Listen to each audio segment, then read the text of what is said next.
2017, and I'm here interviewing Professor Mackenzie Krause, professor in the anthropology department at University of New England. The reason I decided to interview Professor Krause was because she is an anthropology teacher, so she has another view on the subject of adulthood. And a lot of what we've been learning in class lately is on that subject specifically. So I thought her personal opinion, not what she had to teach, would be very interesting to learn about. So thank you for doing this with me. You're very welcome. So I'm going to ask you a few questions about adulthood. Okay. To you, what does it mean to be an adult? What does it feel like to be an adult? You have a lot of responsibilities, but you also have a lot more freedom to choose to be whoever you want to be. When you're a kid, you really can't. When you're an adult, you have that opportunity to kind of make that all work, but then you also have things like no one is going to do the dishes for you. So the longer you wait, they're really going to have to get done. So it's kind of weighing all those things. Do you feel like you took the opportunities to when you were an adult, even though you had the responsibilities? Like to do the fun stuff, Yeah. You mean? Not always. I think it took me a while to realize I didn't have to be super serious about stuff and things could all be fun. So there's a couple things I wish. My friend was in fencing class in college and I always wished I had done that. It sounded like fun. I think one of the funniest questions to ask was if she viewed herself as an adult, because most people don't, and her response showed that. Would you describe yourself as an adult? No, rarely. Well, sometimes. So, yeah, the more I think about this question, it depends on where I am. I'm rarely an adult in class, or what I would consider to be like an adult. Because I think that it's a medium where you can be a little bit more loosey-goosey. Maybe I am an adult, but I'm not a mature adult. Let's just leave it at that. When I'm at home, I'm a bit more stern and responsible, but also silly, because I have to be in that role for a little. And then everywhere else, sometimes I forget how old I am. So, yeah, it comes and goes. I had thought to ask her about when she actually felt like an adult, when specifically, or what specifically made her feel different, like getting a car, being able to drink, starting a family. And I expected one of those answers, but the answer I got from her was a lot different, and it made me realize that not everything's the same for everyone. Specific moment when you felt like an adult? Yes, caring for my grandmother and having to make decisions for her. When you have to make decisions for another human being and they have a lot of weight to them, then you very much become sort of the I'm in charge. And it can be really shocking when you're like, oh I'm the person who's in charge of making these decisions. Having a little one, you suddenly are responsible for things like everything. And that can be a really hard moment in time when you're not used to being responsible for other living creatures. At the same time, like every other generation feels, no one was prepared. Kind of was just thrown at us that we were just expected to know how to do what we needed to do when we had no tools to do so. So maybe that's something that needs to be changed. Did you feel like you were prepared for it, or was it kind of just thrown at you? It was thrown at me. I had as much preparation as I think my culture allowed me, but I still was in the woods too, so. Were there any milestones that your parents' generation set before you that you felt like you had to achieve? That's we talked about that in class, or like that rite of passage. In our family, graduating from college was expected in order to become an adult. I think that we weren't really treated as adults until that happened. For my stepdad, he joined the Navy and went away, and that became sort of part of my mythology too, is that you have to go away to become an adult. So my rite of passage was going very far away to college to be able to kind of become an individual. So I think that was sort of their unenforced benchmarks, but just sort of their storytelling was like, yeah, you gotta do this, right, to become fully adult. Do you think that the same milestones are put in front of every generation, or is it changing? I think it changes. I think the goalpost for adulthood changes pretty significantly on how we feel when I don't know that everybody's recognized an adult at the same time. I think it's generational. I think it's cultural too. Some families, you're an adult when you're a preteen, and some families you're not an adult until you're in your 30s. I think it's all pretty much family based. I feel like one of the biggest questions that I have for adults when I talk to them is, do you have your life together, or do you think you have your life together? And I expected when I asked this question to Professor Krause that she'd have a definite answer. I feel like it should be either yes or no, and then maybe an explanation. But she questioned me, and it made me realize that what does it mean to have your life together? And I have no idea. Do you feel like you have your life together? Oh, no. Yes. Is that a strong yes? Yes, I do. I guess. What do you mean by that? Has everything pretty much bend to your expectations. Like, oh God, no.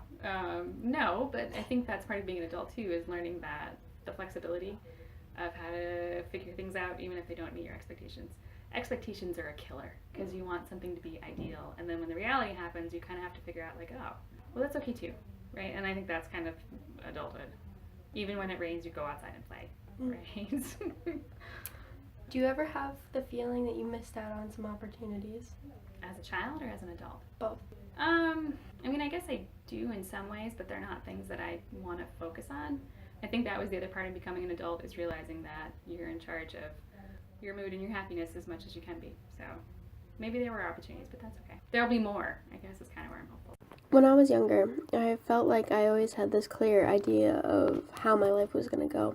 I was going to graduate high school, go to college, go to graduate school, get a really good job, get married, have kids. And I always had that really planned out in my mind. So finding someone who didn't was really interesting. I realized how freeing it was not to have any expectations, just to go with the flow, to enjoy what's given to you. And that was a really meaningful thing to learn.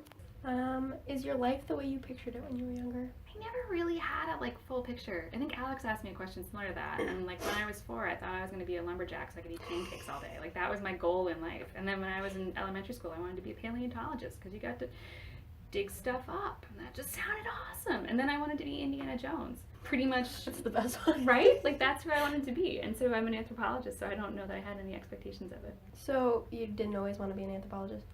I wanted to be something like it, but I didn't even know that it existed as a thing. And as soon as I knew about it, I was like, yep, I want this thing. But I was in high school by then, so I didn't have a really clear vision of what I was going to be. Is being an anthropology teacher a gratifying job? It's amazing. It's the most fun you can have, and I'm actually not just lying. It's the most, teaching anthropology is the most fun. I love it, and I would do it. I do it for pennies. I would do it for $1 million. I would do it for anything in between because it's amazing. I feel like that's the general answer from teachers. Yeah, but it's not, I think we're not blowing smoke. I mean, I think if you are here and you love what you do, you're very lucky because we get to interact with you guys. We get to see how things are changing, and we also get to kind of show you different ways of thinking about the world. And how great is that, right? So I mean, I think it's wonderful. What do you hope or want from the future? I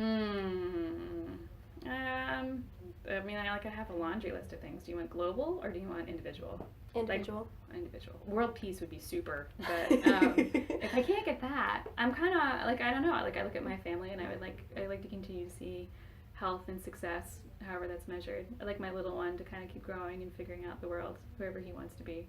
And I mean, on an individual level, for me, I love what I do, so I hope it's sustainable because it brings me a lot of joy.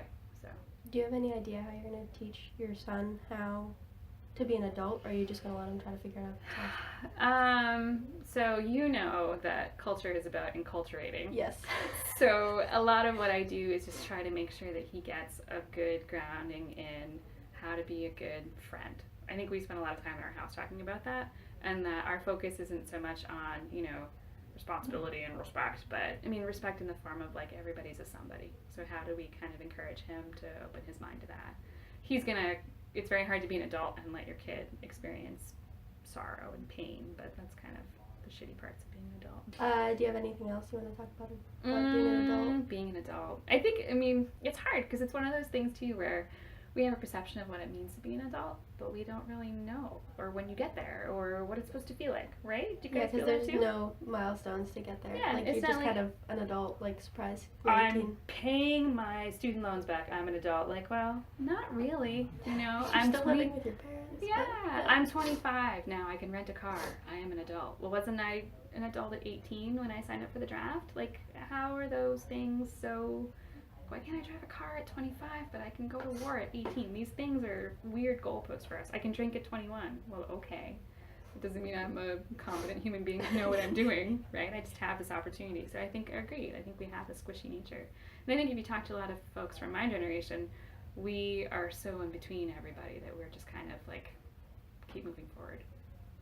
We got to talk a little bit more about milestones and the effects they have on people, and what age would be a good age to be considered an adult, for everyone to be considered an adult. And then she asked the question back, what would it do if we put a certain age as an adult? And I realized that there would be nothing there. So why do we continue to have this theory or have this idea that we should look out for when we become an adult? We should prepare and make sure we know when it happens. Do you think there should be a specific age when you're seen as like an adult? What would you get with that if you were? Like, what would you hope to achieve with that label? But that's a good question. Like, what do we get for being an adult? Like, so if I get that label, what are the societal and cultural beliefs that come with it, or the values or norms? So I'm an adult now. Does that mean I'm responsible for all of my bills, for all of my actions, which I should be to a certain extent, for all of my education and my job and all of those things? Do they now follow me? I don't know. When can I start a family? When can I, all those things, right? Because you're an adult now. Do we prepare people for it? Do you think there should be a specific age when you start a family, or should it just be at a comfortable point? Everyone I know is all over the map on that, and whatever it was either worked or it didn't work for them, but it changed it changed them whether they were prepared for it or not. And I think that it's individual. I think if you set a bar for people and say, you have to have kids by 24 or 18 or 32, I think it's more your own personal. Right. Culture will tell you what you should be doing, but we're agents of our own selves. We can figure it out. Okay. Thank you. Thank you for doing this. Yeah, you're welcome.